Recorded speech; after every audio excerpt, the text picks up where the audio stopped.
23 రోజులుగా ఎస్ఎల్బీసీలో rescue operations కొనసాగుతూనే ఉన్నాయి. ఎస్ఎల్బీసీ టన్నెల్లో అయితే ఆ టన్నెల్లో రెస్క్యూ ఆపరేషన్స్ కోసం ఇప్పుడు రోబోలను కూడా తీసుకొచ్చారు. ఇప్పుడు తాజాగా రోబో సేవలకు కూడా బ్రేక్ పడుతున్నట్టుగా తెలుస్తోంది. దీనికి నెట్వర్క్ సమస్య ఏర్పడుతోంది. ఆ టన్నెల్లో రోబోలు పనిచేయాలంటే 5G స్పీడ్ నెట్ అవసరం ఉంది. మాస్టర్ రోబో నుంచి టన్నెల్ లోపల పనిచేసే అటానమస్ హైడ్రాలిక్ పవర్ రోబోకు 5G నెట్వర్క్ సెటప్తో కమాండ్స్ ఇస్తూ ఉంటారు. అయితే టన్నెల్ లోపల బిఎస్ఎన్ఎల్ 3G నెట్వర్క్ మాత్రమే పనిచేస్తుంది.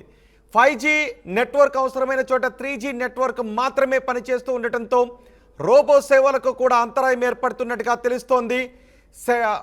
3G నెట్వర్క్ సెటప్తో రోబోలు పనిచేసేలా ఇప్పుడు ప్రయత్నాలు జరుగుతున్నట్టుగా తెలుస్తోంది. 5G నెట్వర్క్ ఉంటే మాత్రమే అక్కడ రోబోలు పనిచేస్తున్నాయి. కానీ ఇప్పుడు 3G నెట్వర్క్తో రోబోలు పనిచేసేలాగా ప్రయత్నాలు చేస్తున్నట్టుగా తెలుస్తోంది. మనుషులు వెళ్ళలేని ప్రాంతాల్లోకి రోబోలను పంపించారు. రోబోలతో అక్కడ రెస్క్యూ ఆపరేషన్స్ మొదలుపెట్టారు. ఎస్ఎల్బీసీ టన్నెల్లో 23 రోజులుగా రెస్క్యూ ఆపరేషన్స్ కొనసాగుతూనే ఉన్నాయి.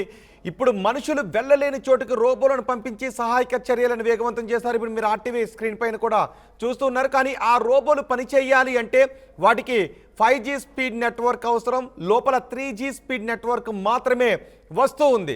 దీంతో ఈ రోబోలు ఇప్పుడు మీరు ఆర్టీవీ స్క్రీన్ పైన చూస్తున్న ఈ రోబోలు 3G నెట్వర్క్తో కూడా పనిచేసే విధంగా అక్కడ చర్యలు చేపడుతున్నట్టుగా తెలుస్తోంది.